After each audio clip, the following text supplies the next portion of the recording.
Salut tout le monde, j'espère que vous allez bien. Du coup, aujourd'hui, comme vous pouvez en déduire de mon t-shirt simple et de mon jean troué, on va parler de...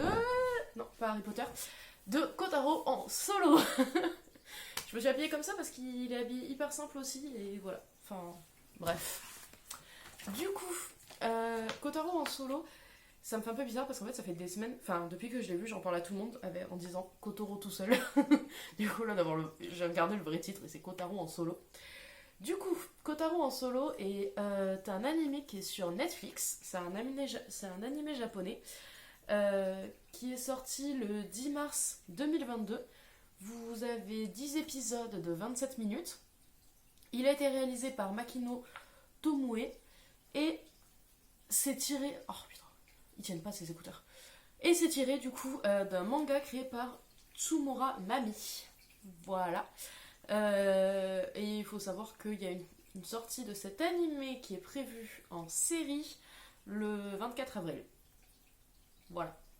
J'ai donné toutes les infos d'un coup, mais bon, c'est pas grave. Du coup, pour vous parler vraiment de l'animé en lui-même, qui est franchement absolument trop bien. Donc du coup, c'est l'histoire de Kotaro Sato, qui qui vient d'emménager dans un immeuble et qui du coup vit dans un appartement. Il va se présenter à ses voisins et en fait il explique notamment à son voisin qui habite juste à côté, qui s'appelle Karino Shin, qu'il vit tout seul.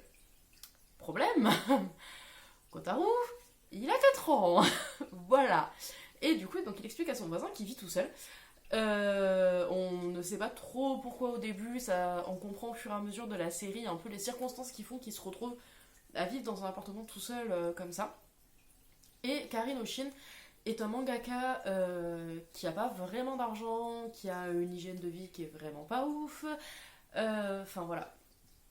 Il est pas très très stable dans sa vie et en fait, au début il va être un peu étonné, il va être en mode, vous savez, de toute façon je m'en fous, il fait ce qu'il veut, gna gna gna, faut pas m'occuper de la vie des voisins. Pour en fait finalement se dire, peut-être qu'un enfant qui vit tout seul c'est peut-être un peu dangereux pour le gamin en question. Donc je vais aller le suivre partout. Voilà. Donc du coup, vous avez l'histoire de ces deux-là, plus d'autres résidents de l'immeuble qui se mêlent un peu du coup de la vie de Kotaro. On a un résident qui est complètement fan de Kotaro, il y a une jeune fille, pareil, qui s'occupe aussi un peu de lui, mais la personne avec qui il va traîner principalement, c'est vraiment Karino Shin. Donc, du coup, donc c'est l'histoire de ces deux-là. Et honnêtement, j'ai vraiment adoré cet animé. Je l'ai saigné, genre, je l'ai vraiment regardé. En plus, genre, c'est 10 épisodes de 27 minutes. Ce sont des ce qu'on appelle des tranches de vie. Donc, en fait, alors, l'histoire se suit, mais ça va pas être comme ça va pas être comme une série classique où il se lève le matin et prend son petit déj. Enfin, où vous voyez vraiment tous les détails de ses journées, etc. Ça va vraiment juste des tranches de vie. On va juste vous montrer des trucs qui se passent dans sa life. Et voilà, genre voilà, en fait dans un épisode est découpé en 3 petits épisodes, en 2 ou 3 petits épisodes, où vous avez des petits trucs qui se passent, ces petites aventures de petits garçons de 4 ans. Et alors honnêtement, j'ai vraiment hésité à la regarder au début parce que j'ai vu la bande-annonce sur Netflix et je me suis dit, j'étais pas trop emballée à la base. Et après, j'ai revu la bande-annonce en entier cette fois, et je me suis dit, en fait, ça a l'air plutôt marrant quand même. Hein. Et j'ai fini par regarder quand j'ai rebossé de nuit, donc j'en ai profité pour le regarder. Et c'est trop bien.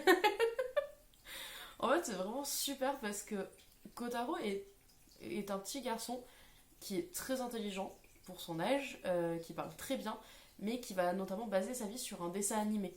Donc en fait, il parle très bien parce que dans le dessin animé qu'il regarde, c'est un chevalier médiéval et du coup, il parle comme lui. Donc il a des façons de s'exprimer. Alors, je l'ai regardé en français, il appelle tout le monde Seigneur. Donc c'est Seigneur ou Lady, ce qui est adorable en vrai. Et du coup, voilà, il a vraiment ce côté-là très très mignon. Et il va en plus essayer de naviguer dans la vie d'adulte en prétendant lui être suffisamment grand et adulte et responsable pour s'en sortir, sauf que les adultes autour de lui savent très bien que c'est pas le cas.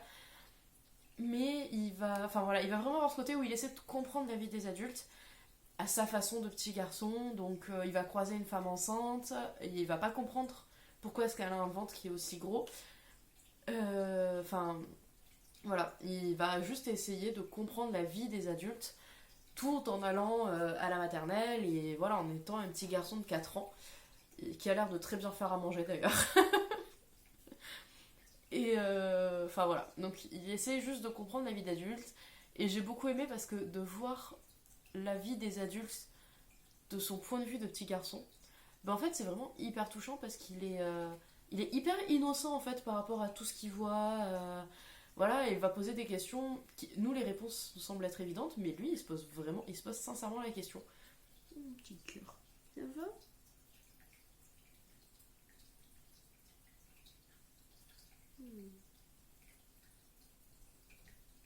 Pardon, j'ai bugué.